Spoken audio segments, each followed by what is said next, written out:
मैंने बकरी की गिनती की, मैंने भैंस की गिनती की। अब संजोग से लोकसभा में आया हूं तो वो आंकड़े की गिनती करनी पड़ती है। Fiscal deficit, revenue deficit. अब मेरे जैसा आदमी उसमें उलझ जाता है कि बकरी गिनूं कि भैंस गिनूं कि डिफिसिट गिनूं। यहाँ आके डेफिसिट गिनो, वहां बाद में गिनो। इसमें मेरे गांव की जो गरीब औरतें हैं, जो खेत में काम करती हैं, पसीना बहाती हैं, मिट्टी पानी में सड़ती हैं, उनके शरीर से बदबू निकलता है। जीवन में कभी एक बार भी उनको लक्स और कौन रेक्सोना साबुन, कौन ये लिपस्टिक पाउडर, ये छूने का देखने का अवसर नहीं मिलता है। क्या उसकी दुनिया को इन्होंने देखा था? मैं उन्हीं से पूछना चाहता हूं। अब तो बड़ी बड़ी बात करते हो, आगे दिन पीछे गए, गुरु से किया न है तब पछतावा होत क्या, चिड़िया चुग गई खेत।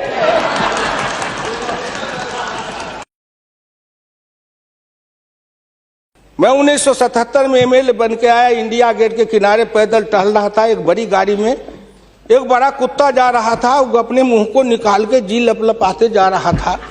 मैं गांव का आदमी खड़ा होकर सोचने लगा, कुत्ता जरूर कुछ कह रहा है।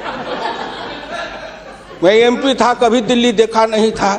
मेरे अंदर से आवाज आई कि कुत्ता कह रहा है, क्या है तू गांव का किसान, गरीब, मजदूर, पिछड़ा, दलित, तू क्या जन्म लेके करने आया है?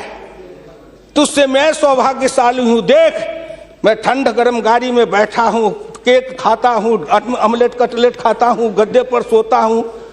तुमने देखा हिंदुस्तान, तुमसे अच्छा मैं हूं।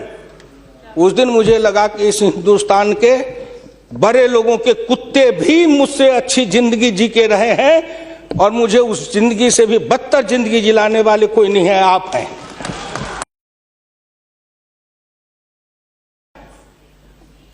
क्या हिंदुस्तान के पिछड़े और दलित समाज के लोगों ने अपराध किया था कि उसमें जन्म लिया? किसी ने भगवान के यहां दरखास्त दिया था कि मुझको तेली बना दो, मुझको लोहार बना दो, मुझको कुर्मी बना दो, मुझको कहार बना दो, मुझको अहिर बना दो, मुझको कलवार बना दो? कोई दरखास्त देके तो नहीं आया। आज वित्त मंत्री जी को धन्यवाद देगा, प्रधानमंत्री को, कि उन्होंने बजट में कुछ ऐसी योजनाएं बनाई है जिससे हिंदुस्तान के जाति प्रथा के बंधन को ढीला करने का अवसर मिलेगा। हिंदुस्तान के गांव के गरीब पिछड़े दलितों ने मिलकर कन्याकुमारी से कश्मीर तक, कामरूप से द्वारका धाम तक, इस आसान मान के साथ आपके शब्दों में, जिनको आप अपने ऑफिस के आगे चाय की दुकान खुलवा रहे थे, वो चाय की बेचने वाला, रेल के फुटपाथ पर पानी पिलाने वाला गरीब निर्धन, जिनकी मां मजदूरनी का काम करती थी, ऐसे के बेटा को भारत के प्रधानमंत्री की कुर्सी पर बैठाया कि नरेंद्र मोदी आएगा, भारत का प्रधानमंत्री बन जाएगा, गांव गरीब किसान मजदूर के भाग्य चमक जाएगा। उन्होंने इसलिए सपना को देखा है। प्लीज। वो हो जाएगा क्या? ये 9 महीना में हो जाएगा। आप नेता बोलते थे, मैं सुन रहा था, मुलायम सिंह आदरणीय बोल रहे थे, मेरे साथी हैं, बरसों तक समाजवादी आंदोलन में लड़े, कि 9 महीना में तो बच्चा पैदा हो जाता है।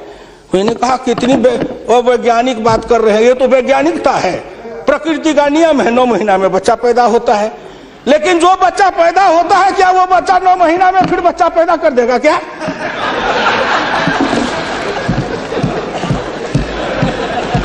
कितनी आप वैज्ञानिक बात बोल रहे हो?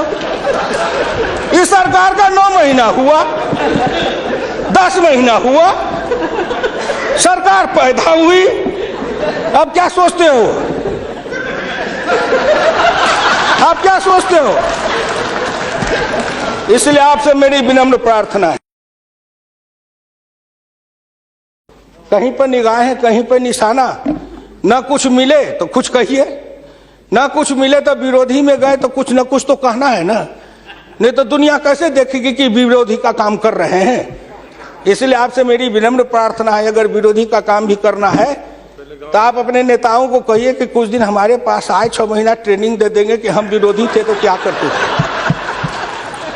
अरे नाटक भी करिए तो किसी डायरेक्टर से सीख तो लीजिए, जो गरीबी का डायरेक्टर है उससे सीखे नहीं, गरीबी का नाटक खेल रहे हैं। ये एक गांव में नाटक